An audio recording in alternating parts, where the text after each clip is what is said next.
As you can see, the finals are here.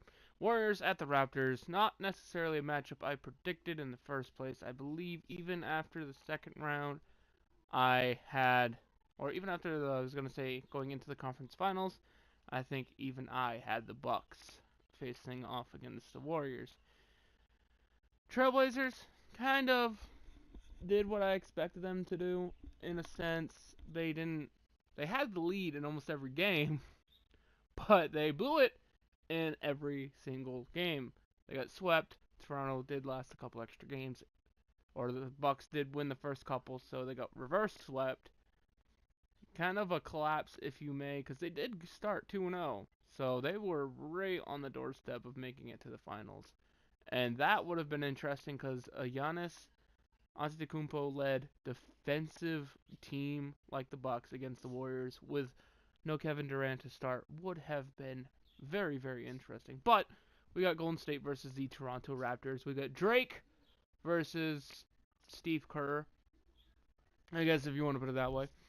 My matchup to watch here that not many people are necessarily talking about, and well, I guess a lot of people could be talking about it depending on who you talk to. It's not it's not fucking Kawhi Leonard versus Klay Thompson or Kawhi Leonard versus Durant or stuff like that. To me, it's Looney. It's Kevon Looney and DeMarcus Cousins. I apologize for that, but I don't want to lose my train of thought, so I'm gonna keep going. I'm just gonna call him Looney. If Looney can play well enough against Gasol and Ibaka, against the likes of them, if DeMarcus Cousins can come back and play well against them, that is to me what's going to give the Golden State Warriors the best chance of winning. You have one of the best defensive players in Kawhi Leonard. So even though Durant would be in, possibly in games 2, 3, or 4, somewhere around there, he might come back. It could still be a tough task. I do think Toronto's going to steal one of the early games at least. And in fact, I'm probably going to go with someone. I'm probably going to go Toronto's in 7, the Raptors in 7. I'm not going to say it's a 3-1 upset. I think these teams are very evenly matched. Talent wise, not necessarily.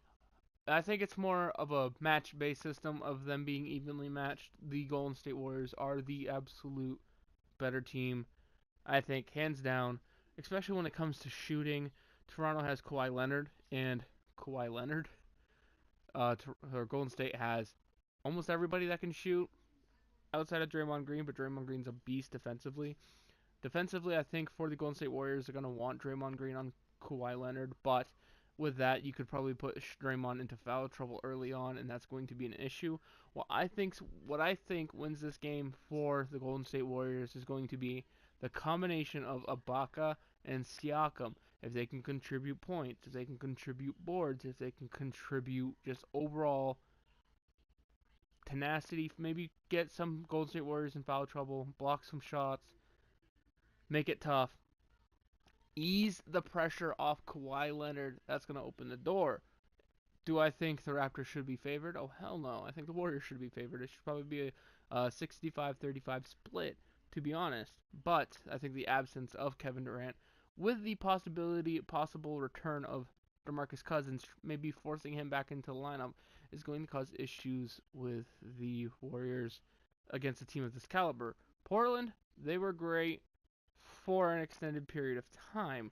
They had what concerns me most about the Warriors, and Portland kind of exposed it, is at halftime, the Warriors were behind in almost every single game, if not every single game, and they needed a great third quarter to come back and take the lead.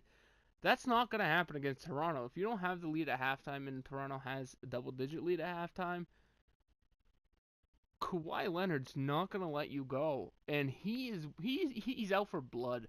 One storyline people might forget is the last time Kawhi Leonard was in the playoffs, Golden State knocked him out and damn near ended his career. Well, did end his career in San Antonio after Zaza Pachulia, one of the dirtiest players I've ever seen, just for that one play alone, landed directly on his plant leg and took him out when the Spurs were up. And Also, another thing people don't remember about that Spurs team is they weren't necessarily amazing. Like, I'm not saying they were the Toronto's Raptor levels. I think that Spurs team was better, but I do think that opens the door. Kawhi Leonard is a beast, a monster. Biggest issue for Toronto, defending the guards of Curry and Thompson. That's the biggest issue for mostly anybody that's playing the Warriors. If they shoot it consistently, Toronto stands nearly no chance. I like Danny Green. I like Kyle Lowry. Defensively, though, it's still going to be a tough matchup.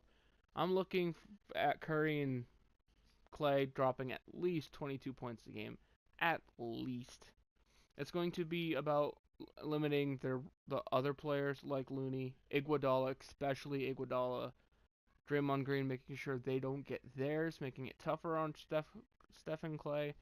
Um, Offensively for Toronto Raptors in the guards, they're going to have a tough time. Kyle Lowry does not have a consistent shot. Neither does Danny Green right now. And they're going up against one of the toughest defensive guards in the league in Klay Thompson. And if Kyle Lowry doesn't really have his shot going, or Danny Green doesn't really have his shot going, that gives Steph Curry an easier defensive assignment, making it so he can expend most of his energy on offense, making it even more dangerous. But I like the big men combo of the Raptors just a bit more. I like Ibaka, I like Gasol at center. Although neither of them performed that well the last few rounds, I think they're going to be performing better. I've been wrong a lot. I have been wrong a lot, so I'm probably going to be wrong here. But I'm saying the Raptors in 7 because I like me an upset. And going into the offseason, if the Warriors lose with Durant's impending decision, that would be an exciting offseason, especially if the Raptors win. If the Raptors win the championship in Kawhi's first year, they get their first ever championship, and he leaves? Could you imagine the headlines? Whew.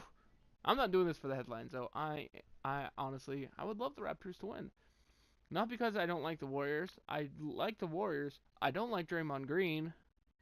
That's probably the only. That's not the reason why I'm cheering against the Warriors in this one. I like the underdog. There's not much more to say. I like the underdog. It was the same thing in the Seahawks versus Broncos Super Bowl. Same thing in the Broncos versus Carolina Panthers Super Bowl. Stuff like that. I like cheering for the underdog. Anyway, guys, I'll see you in the next one. Let me know your predictions in the comment section down below. Peace.